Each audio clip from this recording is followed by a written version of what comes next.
Hari ini ada 1.000 paket yang kita subsidi ke masyarakat.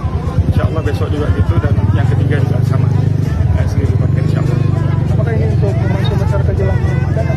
Ya pasti Bang, kita semua yang kita lakuin bersama Ibu Liza, kita buat program begini itu biar bisa untuk membantu masyarakat.